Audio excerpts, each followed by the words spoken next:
ഒരു യാത്രാ വിവരണം നമ്മൾ തയ്യാറാക്കുമ്പം അതിലെന്തൊക്കെ കാര്യങ്ങളാണ് ശ്രദ്ധിക്കേണ്ടത് എന്ന കാര്യം ആണ് ഞാൻ പറയാൻ പോകുന്നത്. അപ്പോൾ ഒന്നാമതായിട്ട് നമ്മൾ പോകുന്ന സ്ഥലം, അതേപോലെ അവിടെയുള്ള സംഭവങ്ങൾ, കാഴ്ചകൾ, ശബ്ദങ്ങൾ, ഗന്ധങ്ങൾ, അതേപോലെ അവിടെ പരിചയപ്പെട്ട വ്യക്തികൾ, കണ്ടിട്ടുള്ള പ്രദേശത്തിൻ്റെ സവിശേഷതകൾ, അതിൻ്റെ ചരിത്രങ്ങൾ, പിന്നെ യാത്രയിലെ മാനസികാവസ്ഥ, നമ്മൾ നേരിട്ട കാര്യങ്ങൾ, പിന്നെ യാത്ര അനുഭവങ്ങൾ, പിന്നീട് ഓർത്തപ്പോൾ എന്താണ് തോന്നിയത്, ഇതൊക്കെ ഉൾപ്പെടുത്തിക്കൊണ്ടാണ് നമ്മൾ എന്ത് ചെയ്യേണ്ടത്, ഒരു യാത്രാ വിവരണം തയ്യാറാക്കേണ്ടത്. അതേപോലെ ഒരു കഥാരചനയാണെങ്കിൽ, നമ്മളൊരു കഥ ഉണ്ടാക്കുകയാണെങ്കിൽ എന്തൊക്കെയാണ് അതിന് വേണ്ടത്?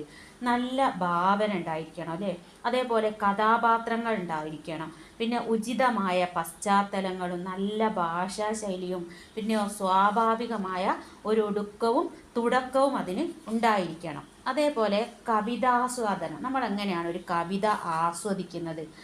അത് ഓരോരുത്തരുടെയും കാഴ്ചപ്പാടുകൾ വ്യത്യസ്തമായിരിക്കും. പക്ഷേ എന്താണ്, എല്ലാത്തിനും കോമൺ ആയിട്ട് വരുന്ന കാര്യങ്ങൾ ഞാൻ പറയുന്നത്.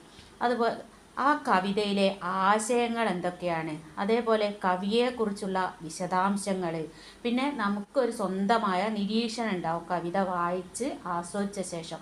അതും കൂടി എന്തിൽ ഉൾപ്പെടുത്തണം, ഒരു കവിതയ്ക്ക് ആസ്വാദനം തയ്യാറാക്കുമ്പോൾ ശ്രദ്ധിക്കണം. പിന്നെ പത്രവാർത്ത എങ്ങനെയാണ് തയ്യാറാക്കേണ്ടതെന്ന്, അതായത് ഏതെങ്കിലും ഒരു സംഭവം നടന്നിട്ടുണ്ടെങ്കിൽ ആ സംഭവത്തെക്കുറിച്ചുള്ള ചുരുങ്ങിയ രീതിയിലുള്ള വിവരണങ്ങളാണ് എന്ത് പത്രവാർത്തയിൽ നമ്മൾ ഉൾപ്പെടുത്തേണ്ടത്.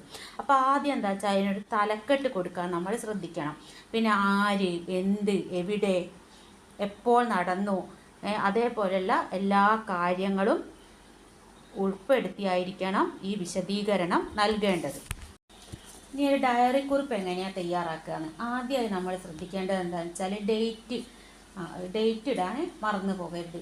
അതേപോലെ ഒരു ദിവസത്തെ ഡയറി എഴുതുമ്പോൾ അന്ന് പ്രഭാതം മുതൽ രാത്രി വരെയുള്ള നമ്മളുടെ ജീവിതത്തിലുണ്ടായ അന്നത്തെ ദിവസത്തെ കാര്യങ്ങളൊക്കെ കുറിപ്പായിട്ട് എഴുതി വെക്കുന്നതാണ് ഡയറി കുറിപ്പ്. പിന്നെ പ്രസംഗം തയ്യാറാക്കുക.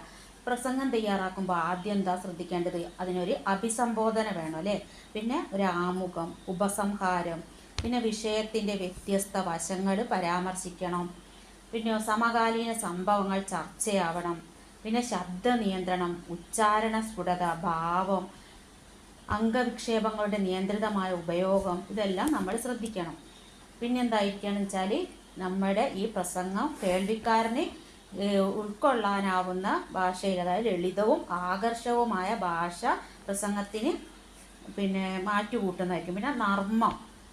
പിന്നെ നർമ്മം ചേർത്താൽ ആളുകൾക്കത് പിന്നെ ശ്രവിക്കുമ്പോൾ എന്തുണ്ടാവും, പിന്നെ അവർക്കത് കേട്ടിരിക്കാൻ തോന്നുമല്ലോ.